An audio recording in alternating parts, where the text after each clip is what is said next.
வணக்கம் மக்களே, என்னோட பேரு என்ன பார்க்கணும்னு பார்த்தீங்கன்னா எஃப்யூனா என்ன அப்படின்னு பார்க்குறோம். ஆல்ரெடி வணக்கம் மக்களே, என்னோட பேரு என்ன பார்க்கணும்னு பார்த்தீங்கன்னா எஃப்யூனா என்ன அப்படின்னு பார்க்குறோம். ஆல்ரெடி வீடியோ ப்ரெசன்டேஷன் பார்த்துருக்கீங்க. ஸோ எல்லாத்துக்கும் ஓரளவுக்கு எஃப்யூனா என்னன்னு தெரியும். மெயினாக சொல்லிக்கிறேன். செகண்ட் இயருக்கு எல்லாத்துக்கும் வந்து எஃப்யூ விசிட் கொடுத்துருக்காங்க. ஃபர்ஸ்ட் இயர் நீங்கள் எப்படி ஆக விசிட் போனீங்களோ அதே மாதிரி எங்களுக்கு எஃப்யூ கொடுத்துருக்காங்க. எஃப்யூனா கிடையாது,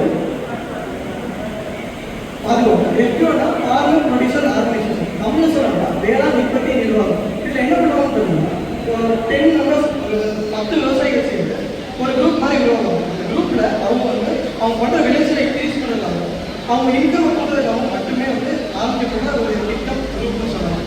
இது எப்போ ஆரம்பிச்சாங்க பார்த்தீங்கன்னா 2003 ஆரம்பிச்சாங்க. இது எதுக்கு கீழே இப்போ நீங்கள் குரூப் நீங்கள் கிரியேட் பண்ணுறீங்கன்னா கம்பெனி ஆக்ட் 2013 அப்படின்றதுக்கு கீழே ரெஜிஸ்டர் பண்ணியிருந்தா மட்டும்தான் வந்து கவர்மெண்ட்லேருந்து உங்களுக்கு சப்போர்ட் கிடைக்கும். அது மட்டும் இல்லாமல் ஃபண்ட் சப்சிடிஸ்லாம் நிறைய கிடைக்கும். அதுக்கப்புறம் பார்த்தீங்கன்னா மெயினாக அவங்க விளைச்சல் இன்கம் இன்க்ரீஸ் பண்ணுறது மட்டும்தான். அதுக்கப்புறம் தான் இது எதுக்காக கிரியேட் பண்ணாங்க அப்படின்னு பார்த்தீங்கன்னா முதல்ல விவசாயிகள்லாம் பார்த்தீங்கன்னா அதிக இன்வெஸ்ட் பண்ணுறாங்க. அவங்க விவசாயம் இன்வெஸ்ட்மெண்ட் பண்ணி ஈல்ட் எடுப்பாங்க. ஆனா அந்த ஈல்ட் அவங்க அந்த இன்கம் அதாவது இன்வெஸ்ட்மெண்ட் கூட அவங்களால எடுக்க முடியல. பிரச்சனைக்காகவும் கிரியேட் பண்ணாங்க.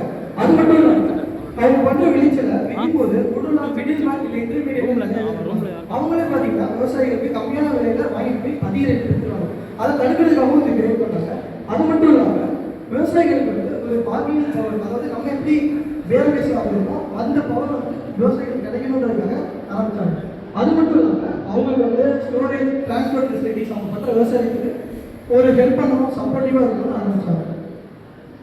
சரி, இது எப்படி அவங்களுக்கு ஹெல்ப் பண்ணுது பார்த்தீங்கன்னா இப்போ நான் சொன்னேன்ல எப்படி பார்கெனிங் பண்ணுறது, அது என்னன்னு பார்த்தீங்கன்னா இப்போ மொத்தமாக ஒரு விவசாயிகள்லாம் சேர்ந்து வாங்குறாங்க அப்படின்னா அவங்க வாங்குற விதைகளோ இல்லை உரங்களோ கம்மியான ரேட்டில் வாங்க முடியும். அது மட்டும் இல்லாமல் இவங்க மொத்தமாக விற்கிறதுனால இவங்க நிர்ணயம் பண்ணுற ரேட்டு தான் வந்து வாங்குறவங்க வாங்க முடியும். அதனாலவே வந்து ஓரளவுக்கு ப்ராஃபிட் ஒன்று கிடைக்கும்.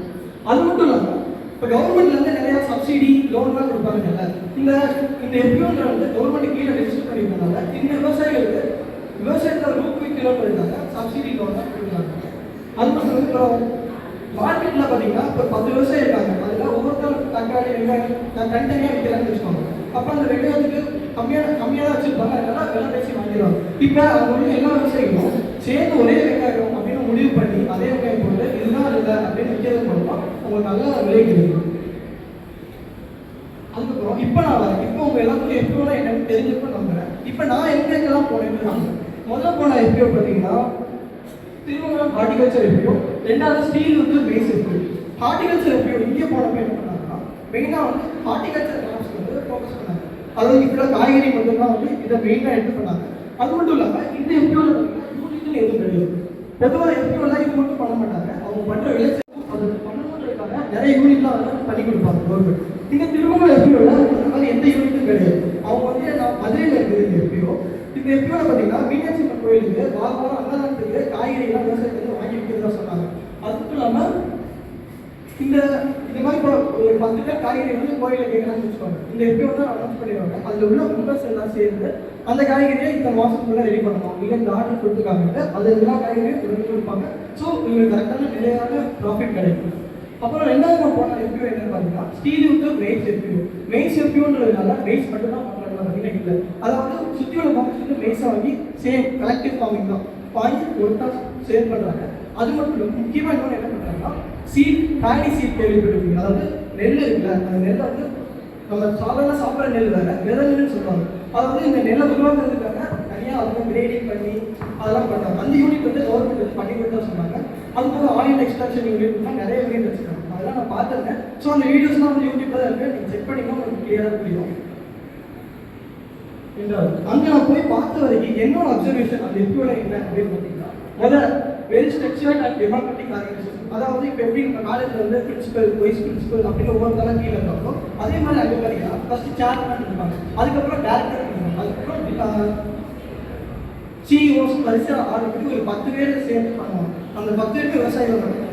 ரெண்டாவது பார்த்தீங்கன்னா இப்போ ஒரு முடிவு எடுக்கலாம் வச்சுக்கோங்க. இப்போ எப்படி நம்ம ஒரு காலேஜ்லாம் ஒரு முடிவுனா ஸ்டாஃப்ஸ் மீட்டிங் போட்டு பிரின்சிபல் சார் எடுக்கிறாரோ அதே மாதிரி ஒரு ஃபார்ம்ஸ் எல்லாம் அந்த மெம்பர்ஸில் 10 பேரோ இல்லை அது 900 மெம்பர்ஸ் இருப்பாங்க, 10 பேர் போஸ்டிங்கில் இருப்பாங்க. ஸோ அவங்க எல்லாம் சேர்ந்து ஒரு மீட்டிங்காக போட்டு அதில் வந்து டெசிஷன் எடுப்பாங்க. ஸோ அதில் வந்து எல்லா ஃபார்மர்ஸும் அந்த முடிவெடுக்கிறதுல ஒரு பங்கு இருக்கும், அவங்களோட குறைகளை வந்து சொல்ல முடியும்.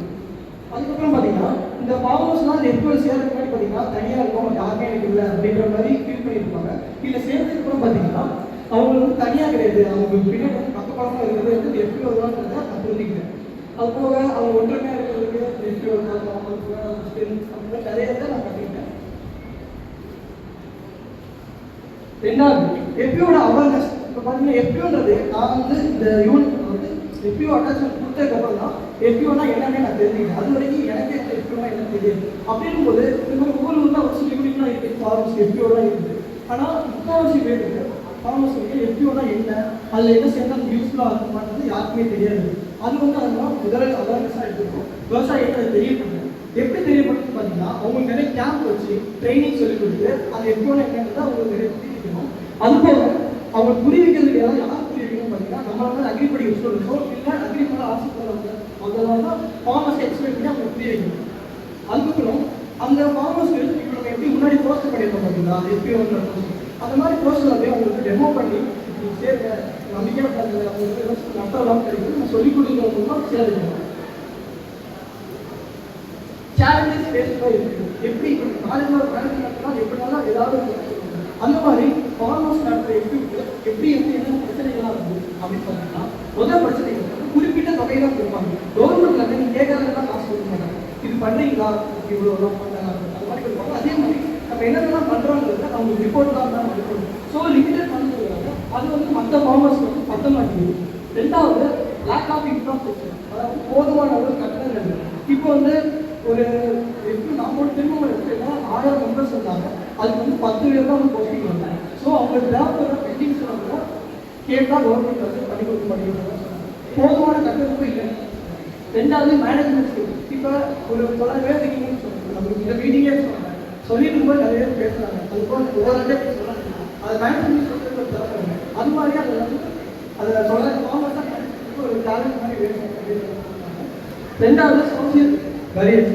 எப்படின்னா இப்போ விவசாயிகளை போய் சொல்கிறோம், நீங்கள் வந்து இந்த மாதிரி எஃப்யூஎல் சேருங்க, உங்களுக்கு வந்து கண்டிப்பாக லாபம் கிடைக்கும் அப்படின்னு நம்ம சொல்லிக்கிட்டே இருந்தோம்னா அவங்க வந்து நீங்கள் சொல்லிட்டீங்கன்னு அவங்க சேர மாட்டாங்க. ஃபஸ்ட்டு அவங்க வந்து எஃப்யூஎல் நம்பிக்கை மட்டும் அவங்க நம்பிக்கை சேர்ந்து அவங்க வந்து ஒழுங்காக பண்ணணும். ஸோ அந்த நம்பிக்கைன்றது இங்கே ரொம்ப முக்கியமான ஒரு இதாக இருக்கும். அது வந்து அந்த விவசாயிகளுக்கு ஒரு அவேர்னஸ் பண்ணாங்க.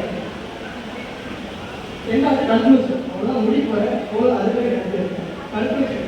அதுக்காக அந்த எஃப்யூஎல் நான் போன வரைக்கும் பார்த்தீங்கன்னா மற்ற பிஸ்னஸ்லாம் பார்த்தீங்கன்னா ஒரு பிஸ்னஸ் பண்ணுறாங்கன்னா அது அவங்களோட நல்லதுக்காகவும் இல்லை அவங்க குடும்பத்தோட நல்லது.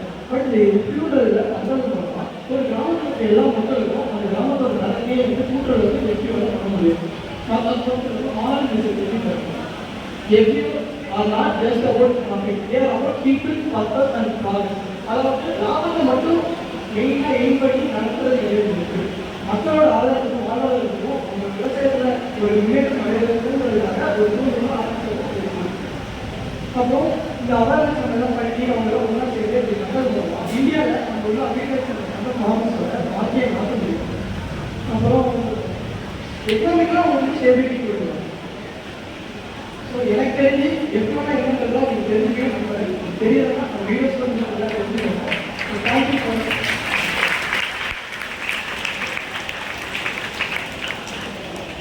நான் போன எப்பயோ ஒரு வீடியோஸ் எல்லாமே வந்து யூடியூப்லேயும் இன்ஸ்டாகிராம்லேயும் இருக்குது. இப்போ வந்து டைம் இல்லாதனால இதோட நிறுத்திக்கணும். நீங்கள் அதை பார்க்கணும்னு தோணுச்சுன்னா வந்து இன்ஸ்டாகிராம்லேயோ யூடியூப்லேயோ போய் செக் பண்ணிடுங்க. நெக்ஸ்ட் படிச்சுக்கோங்க. தேங்க்யூ.